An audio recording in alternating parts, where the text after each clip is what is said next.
مفتی طارق مسعود special. 10 محرم عاشورہ کا دن آنے والا ہے، اس حوالے سے آج بہت اہم باتیں کرنے کا ارادہ تھا۔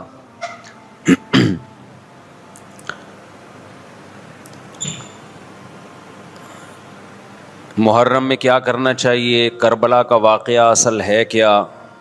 کربلا کے واقعے پر تو میں ایک پورا بیان چند سال پہلے ریکارڈ کروا چکا ہوں،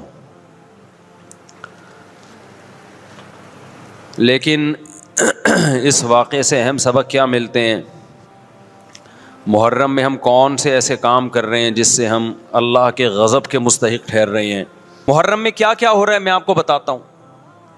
ان میں سے کوئی بھی عمل نہ ہمیں قرآن سے ملتا ہے نہ صحابہ سے ملتا ہے ہمیں۔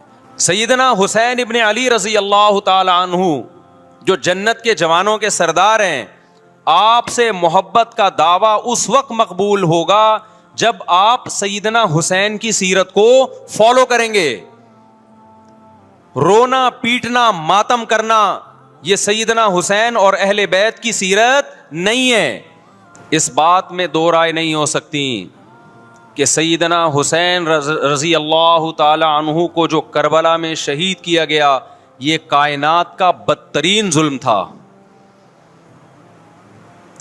جس نے آپ کی گردن مبارک پہ تلوار رکھی، اس کی بدبختی میں دو رائے نہیں ہو سکتی۔ بہت ہی کوئی شقی اور بدبخت جو نواسہ رسول صلی اللہ علیہ وسلم کے قتل کی طرف بڑھا، بہت ہی کوئی بدبخت اور بدنصیب جو کوفہ کے گورنر ابن زیاد کے کہنے پر نواسہ رسول سے لڑنے کے لیے نکلا، جو اس ظلم کو ظلم نہیں مانتا، وہ بھی اپنے آپ کو جہنم میں جانے کے لیے تیار کر رہا ہے۔ پھر کربلا میں ایک بڑا ظلم یہ ہوا کہ صرف سیدنا حسین ابن علی کو شہید نہیں کیا گیا، آپ کے ساتھ جتنے مرد تھے سب کو شہید کر دیا گیا۔ لیکن ہمیں پیغمبر صلی اللہ علیہ وسلم اور صحابہ کی سیرت میں کیا ملتا ہے؟ میں ایک آیت سے آپ کو سمجھاتا ہوں۔ مشرکین مکہ حضرت ابراہیم علیہ الصلاۃ والسلام کے نسب میں ہونے پر اور آپ سے محبت پہ بڑا فخر کیا کرتے تھے کہ ہم ابراہیم کی اولاد میں ہیں، ہم ابراہیم کے دین پہ ہیں۔ اللہ نے کیا فرمایا رسول اللہ صلی اللہ علیہ وسلم سے کہ ان اول الناس بابراہیم للذین اتبعوہ، اے نبی آپ ان سے کہہ دیجئے ابراہیم سے محبت کے خالی پیلی کے دعوے مقبول نہیں ہیں۔ ابراہیم کے زیادہ حقدار وہ ہیں جو ابراہیم علیہ السلام کی اتباع کرتے ہیں، اور یہ پیغمبر اور صحابہ یہ ابراہیم علیہ السلام کے دین کو فالو کرتے ہیں، اور تم ابراہیم کے دین کو فالو نہیں کر رہے، ان سے محبت کے دعوے دار ہو۔ تو خالی محبت کے دعوے داری اللہ کے ہاں مقبول نہیں ہے۔ اللہ کے ہاں وہ محبت کی دعوے مقبول ہیں جس میں آپ محبوب کو فالو کر رہے ہوں۔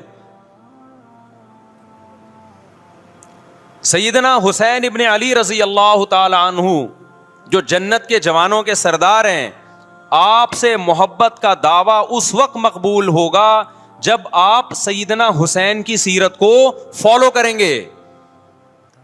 رونا پیٹنا ماتم کرنا یہ سیدنا حسین اور اہل بیت کی سیرت نہیں ہے۔ صبر کرنا، ظالم کے سامنے ڈٹ جانا، جان کے خوف سے اپنی پالیسیوں سے پیچھے نہ ہٹنا، یہ سیدنا حسین ابن علی رضی اللہ عنہ کی سیرت ہے جو آج ہمیں کہیں بھی نظر نہیں آتی۔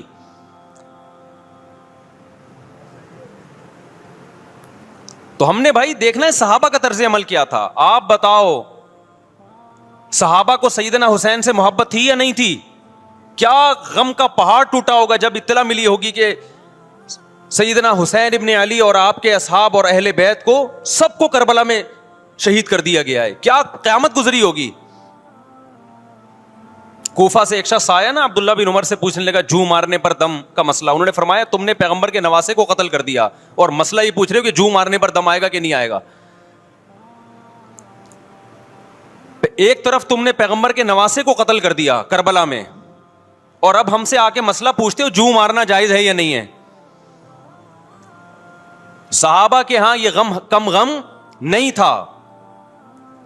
دیکھو حضرت معاویہ رضی اللہ تعالی عنہ کے ہاتھ پہ بھی حضرت حسین نے بیعت نہیں کی, لیکن بغاوت بھی نہیں کی. کیوں؟ بغاوت سے فتنے کا اندیشہ تھا. حضرت حسن جو حضرت حسین کے بڑے بھائی تھے, انہوں نے سیدنا معاویہ رضی اللہ تعالی عنہ کے ہاتھ پہ بیعت کی اور اس اختلاف کو ہمیشہ کے لیے اپنی کوشش کے مطابق ہمیشہ کے لیے ختم کر دیا. ختم ہوا نہیں ہوا ایک الگ بحث ہے, لیکن حضرت حسن کا مقصد کیا تھا کہ مسلمانوں کی دو جماعتوں کو میں آپس میں لڑتا ہوا نہیں دیکھ سکتا. لوگوں نے کہا آپ خلافت کے حقدار ہیں, آپ نے فرمایا میں دستبردار ہوتا ہوں سیدنا معاویہ کے حق میں. حضرت حسن بیعت ہو گئے حضرت معاویہ سے, اور یہ اختلاف کو کیا کر دیا؟ ختم. حضرت حسین بیعت نہیں ہوئے, لیکن حضرت حسین نے بغاوت بھی نہیں کی. ہر ایک کی اپنی رائے تھی, حضرت حسن کی اپنی رائے تھی. ان کا خیال تھا کہ بیعت ہونا مسلمانوں کے لیے زیادہ مفید ہے, ایک پاورفل حکومت ہوگی, ایک طاقتور ریاست ہوگی, ورنہ لڑتے رہیں گے آپس میں. حضرت حسین کا موقف یہ تھا کہ میں بغاوت تو نہیں کروں گا لیکن بیعت بھی نہیں ہوں گا, کیونکہ اگر بیعت ہو گیا تو اس سے جو خلفائے راشدین کے دور میں جو خلیفہ کی سلیکشن کا طریقہ تھا وہ طریقہ ختم ہو جائے گا. تو میں اگر اس طریقے کو نہیں لا سکتا تو اس کے خلاف کو پروموٹ بھی نہ کروں میں.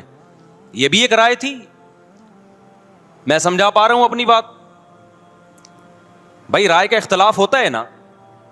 نبی صلی اللہ علیہ وسلم نے فرمایا اذا اجتہد المجتہد فإن اصاب فلہ اجران وإن اخطأ فلہ اجر واحد. جب کوئی مجتہد اللہ کی رضا کو سامنے رکھ کے اجتہاد کرتا ہے, صحیح اور غلط کا فیصلہ کرنے بیٹھتا ہے, رائے یعنی اس کا مقصد اللہ کی رضا ہو, تو اگر وہ درست نتیجے پہ پہنچے تو 2 ثواب, غلط نتیجے پہ پہنچے تو بھی 1 نیکی اس کو ملتی ہے, اس لیے کہ اس کے بس میں جو خیر خواہی کا کے لیے جو تھا وہ اس نے کر دیا. رائے کا اختلاف ہوتا ہے. تو حضرت حسن رضی اللہ تعالیٰ عنہ بیعت ہوئے حضرت معاویہ کے ہاتھ پہ. سیدنا حسین نہ بیعت ہوئے اور نہ آپ نے بغاوت کی, خاموشی اختیار کی. حضرت معاویہ رضی اللہ تعالی عنہ نے سیدنا حسین کو تلوار کی زور سے بیعت پر مجبور نہیں کیا, بلکہ نواسہ رسول کا خیال کیا اور وصیت بھی کی لوگوں کو. لیکن جب حضرت معاویہ کے بعد یزید جانشین ہوا, اس کی سب سے بڑی غلطی یہ تھی کہ اس نے نواسہ رسول صلی اللہ علیہ وسلم اور آپ کے ساتھ جو چند اہل بیت اور چند صحابہ تھے, اس وقت بھی حضرت حسین نیوٹرل تھے. نہ حضرت حسین نے بغاوت کا ارادہ کیا اور نہ بیعت کرنے کا ارادہ کیا. یزید ابن معاویہ کو چاہیے تھا کہ سیدنا حسین رضی اللہ عنہ کو اپنے حال پہ چھوڑ دیتا, اپنے والد کی طرح.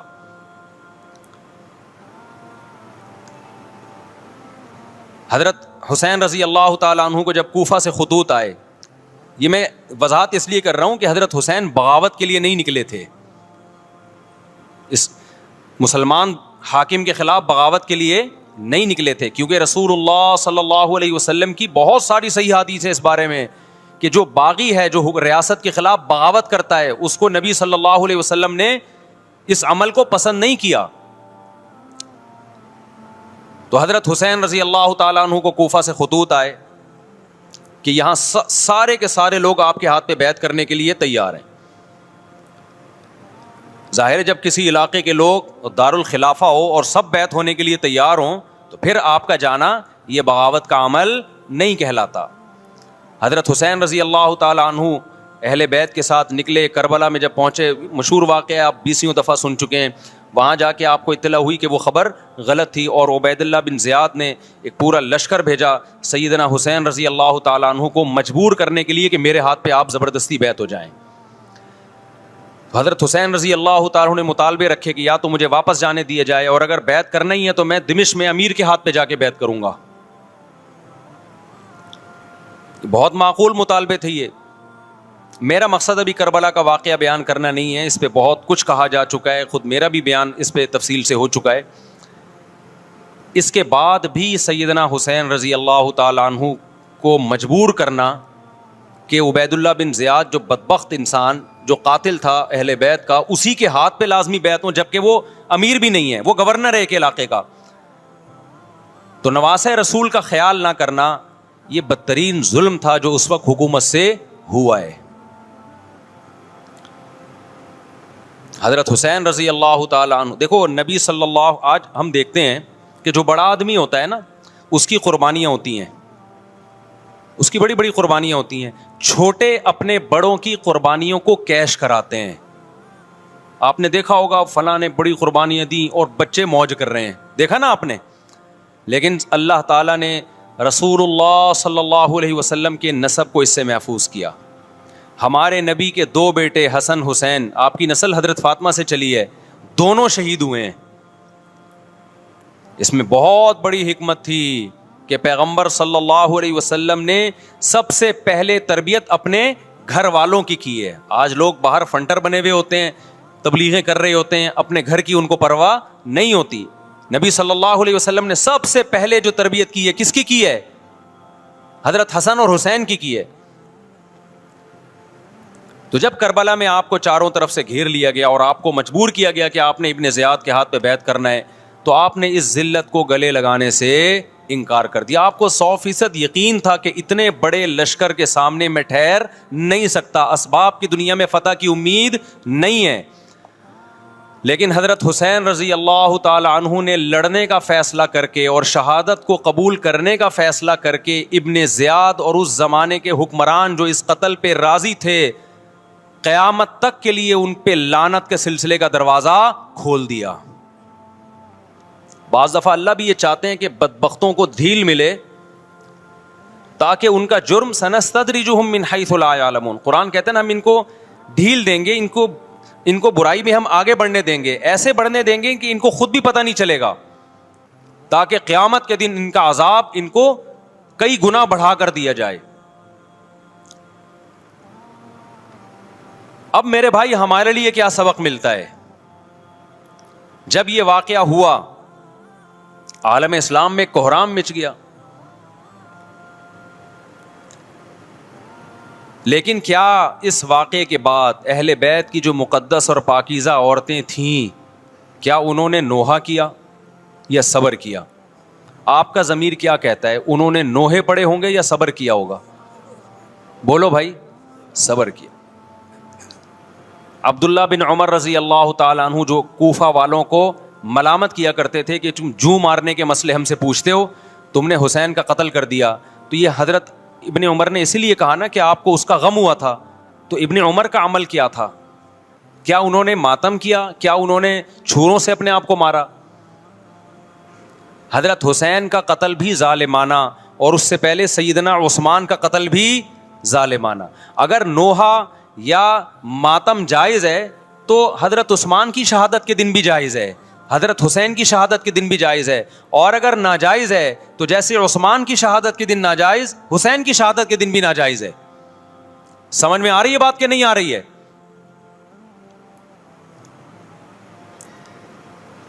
قرآن کیا کہتا ہے ایسے مواقع کے بارے میں؟ تلک امۃ قد خلت لہا ما کسبت ولکم ما کسبتم. قرآن جب بھی پرانی امتوں کے واقعات بتاتا ہے, قرآن کہتا ہے یہ ایک قوم تھی جو گزر گئی, انہوں نے جو کیا اس کا بدلہ ان کو ملے گا, تم جو کرو گے اس کا بدلہ تمہیں ملے گا.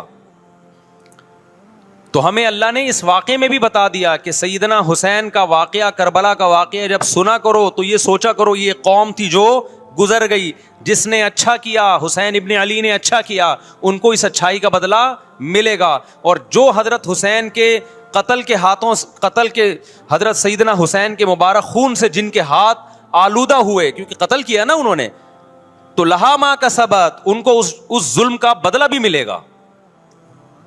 تو ہمارا کام کیا ہے؟ ہم نے فالو کرنا ہے حسین کے راستے کو, نہ کہ حسین کے نام پہ ہم نے ماتم کرنے ہیں. حسین کا راستہ کیا ہے جس کو ہم نے فالو کرنا ہے؟ اب میں چند چیزیں آپ کو بتاتا ہوں.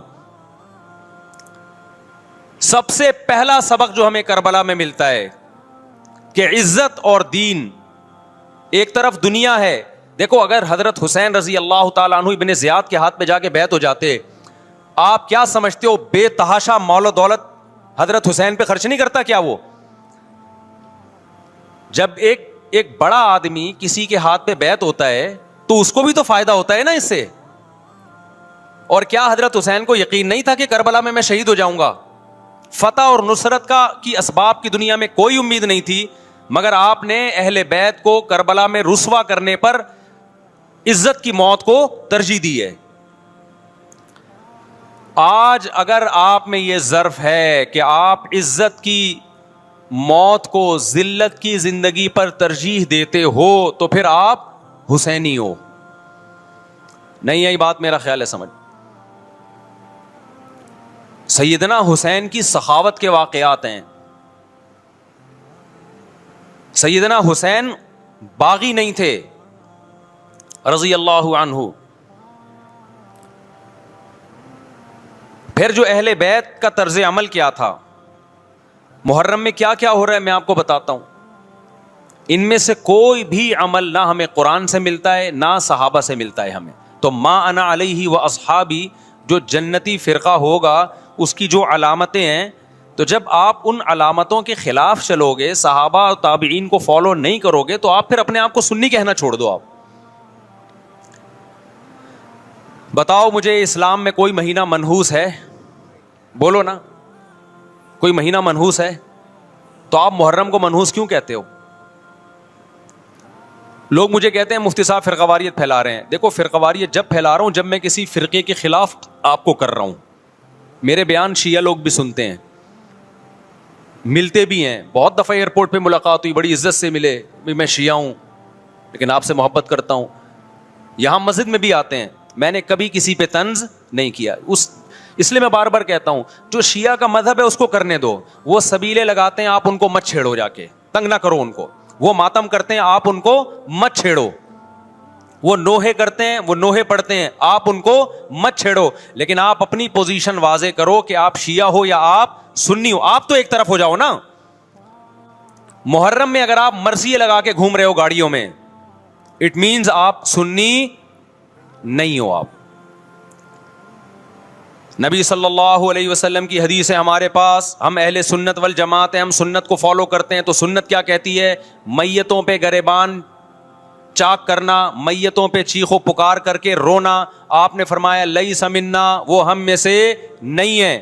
اور اس عمل پہ آپ صلی اللہ علیہ وسلم نے لعنت فرمائی ہے.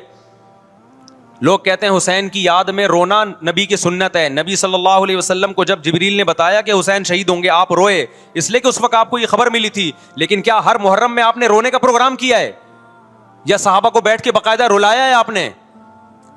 کیا ہو گیا بھائی؟ آپ کو بھی جب کربلا کا واقعہ کی خبر ملی آپ کی آنکھوں میں آنسو آ جائے, یہ نیچرل ہے, یہ حسین سے محبت کی علامت. لیکن ہر محرم میں باقاعدہ بٹھا کے رونے کا پروگرام کرنا یہ حسین سے محبت کی علامت نہیں ہے, بلکہ شریعت میں ناجائز ہے یہ غموں کو بڑھانا. یہ کہاں سے جائز ہو گیا؟ حضرت عثمان بھی تو شہید ہوئے تھے, نبی صلی اللہ علیہ وسلم کے داماد تھے. ان کی یاد میں آپ رونے کو سنت کیوں نہیں کہتے؟ ہماری نظر میں حسین کا قتل بھی بہت بڑا ظلم اور سیدنا عثمان کا قتل بھی بہت بڑا ظلم تھا. دونوں مظلوم تھے, دونوں مظلوم شہید تھے. ہمیں دونوں کی شہادت پہ غم ہے, لیکن اب اس غم کو مناتے نہیں ہیں. اسلام میں غم منانا سنت نہیں ہے. دیکھو جعفر طیار رضی اللہ عنہ, نبی کے چچا زاد بھائی, اہل بیت, جب آپ صلی اللہ علیہ وسلم نے ان کو لڑائی کے لیے میدان جنگ میں بھیجا, رومیوں سے لڑائی تھی. حضرت جعفر طیار کی 4 بیویاں تھیں. جب نبی صلی اللہ علیہ وسلم مسجد نبی میں بیٹھے, آپ کو فرشتوں نے اطلاع دی کہ جعفر طیار شہید ہو گئے. آپ صلی اللہ علیہ وسلم کی آنکھوں سے آنسو. یہ آنسو اس وقت نکلے جب عین شہادت کی اطلاع ملی ہے. اس وقت آنسوؤں کا نکلنا محبت کی علامت ہے. آپ نے صحابی رسول کو بھیجا کہ جاؤ آپ کی زوجات کو, بیویوں کو جا کے خبر دو کہ جعفر طیار شہید ہو گئے. کیا قربانی تھی صحابہ کی, آپ دیکھو. ایسے جوان تھے جعفر طیار, خوبصورت جوان. غزوہ بدر میں جب مشرکین مکہ نے یہ نعرہ لگایا کہ حل میں مبارز, 3 سردار آئے, انہوں نے کہا پہلے تمہارے اندر سے 3 بہادر آئیں ہم سے لڑیں. دیکھو عربوں میں یہ ہوتا تھا کہ کہ جب جنگ کے لیے دو فوجیں آمنے سامنے کھڑی ہوتی تھیں تو پہلے دونوں طرف کے بہادر ترین لوگوں کی لڑائیاں ہوتی تھیں کہ جب تک دونوں میں سے ایک قتل نہیں ہوگا لڑائی شروع نہیں ہوگی. تو آپ کو پتا ہے کہ اس میں بہادر ترین لوگ نکلیں گے نا جو لڑنا جانتے ہوں. مشرکین مکہ کی طرف سے 3 یا 4 بڑے بڑے سردار آئے لڑائی سے پہلے, بدر میں لڑائی سے پہلے. انہوں نے نعرہ لگایا, حل میں مبارز, کوئی ہے تم میں جو پہلے ہم سے لڑے. یعنی ادھر سے ہم 3 ہیں تو ادھر سے بھی کتنے چاہیے, 3 بندے. ادھر سے انصار صحابہ آئے. مشرکین مکہ نے کہا لیسو بی اکفائنا, یہ ہمارے جوڑ کے نہیں ہیں, قریشی ہاشمی چاہیے ہمیں, ہمارے نسب کے لوگ ہونے چاہیے. تو ادھر سے نبی صلی اللہ علیہ وسلم نے حضرت علی کو بھیجا اور حضرت جعفر طیار کو بھیجا. جن صحابہ کو بھیجا ان میں حضرت جعفر طیار بھی تھے.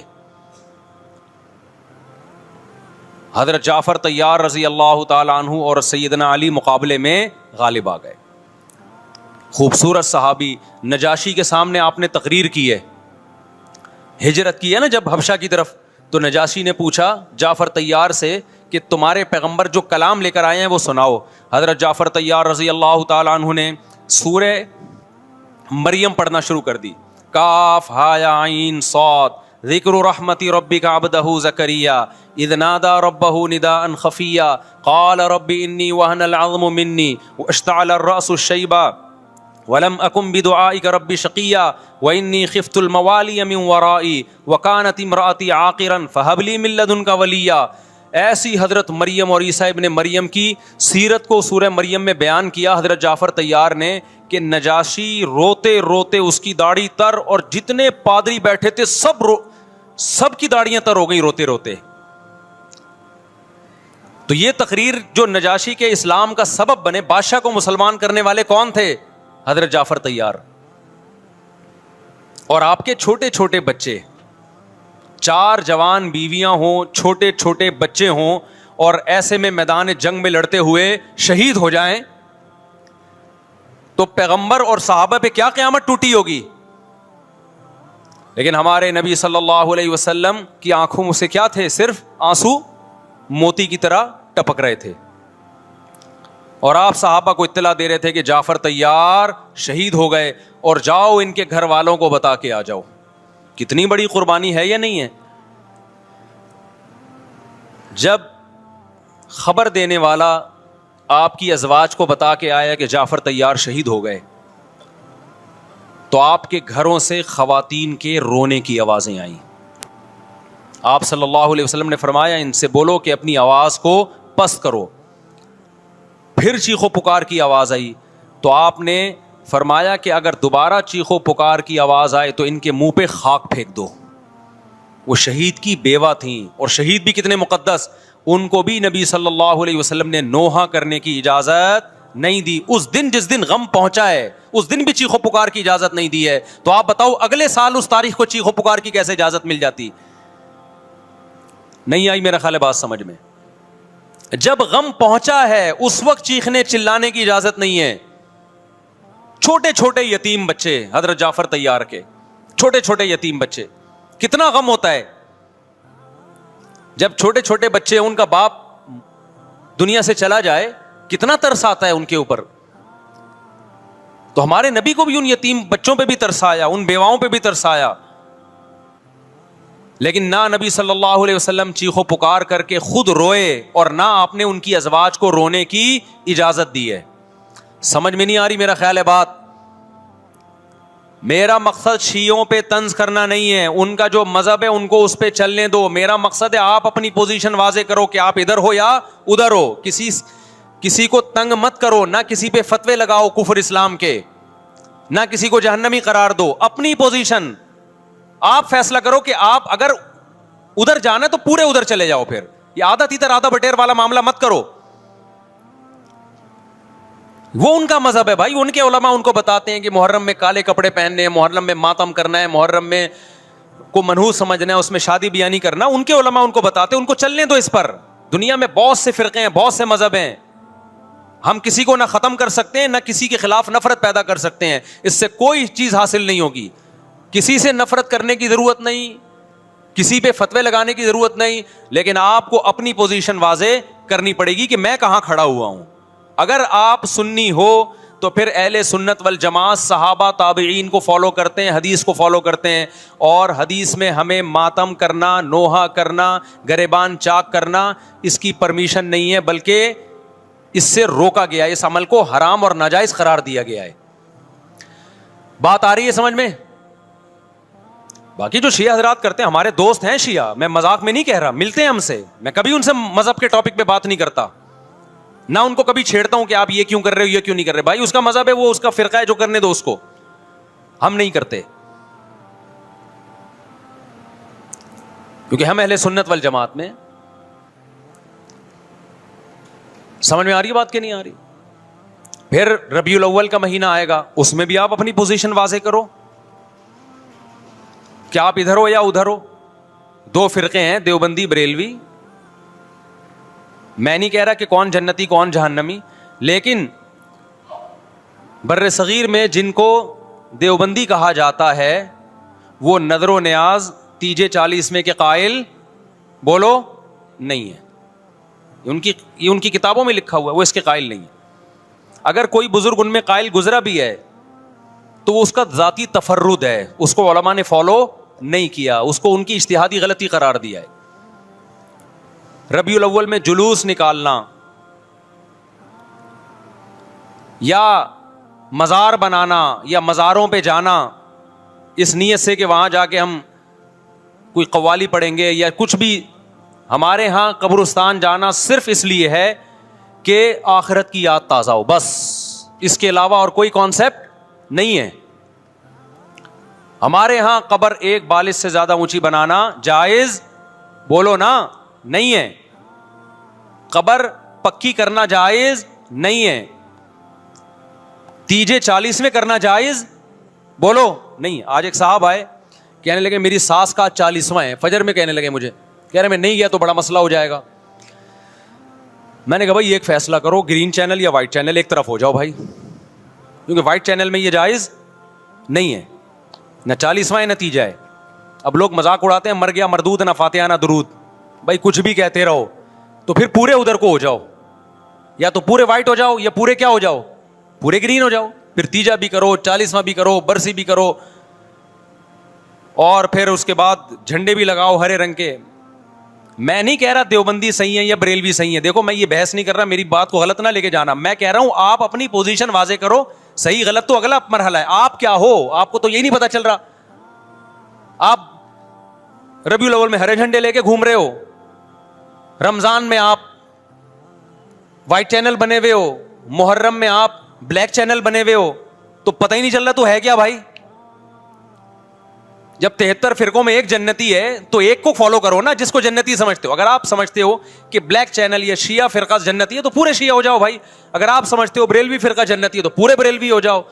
تو جس کو سمجھتے ہو وہ بن جاؤ, لیکن پورے بنو, ادھورے مت بنو, آدھا آدھا نہ لو. بات سمجھ میں آ رہی ہے؟ میں پھر بتا رہا ہوں, نہ میں کسی کو جنتی کہہ رہا ہوں نہ جہنمی. میں یہ نہیں کہہ رہا دیوبندی جنت میں جائیں گے یا بریلوی جائیں گے یا شیعہ جائیں گے, یہ تو اللہ فیصلہ کرے گا. ہم تو وہ کریں گے جو ہماری کھوپڑی میں آ رہا ہے. ہماری کھوپڑی میں یہ آ رہا ہے کہ جس کو بھی کرو تو ایک کو کرو پورا, تاکہ ایک طرف ہو جاؤ. آدھے تیتر آدھے بٹیر مت بنو آپ, اور دوسرے کو چھیڑو بھی نہیں, چھیڑنے کی بھی ضرورت نہیں ہے. کوئی جو کر رہا ہے کہ بھائی اس کا مذہب ہے.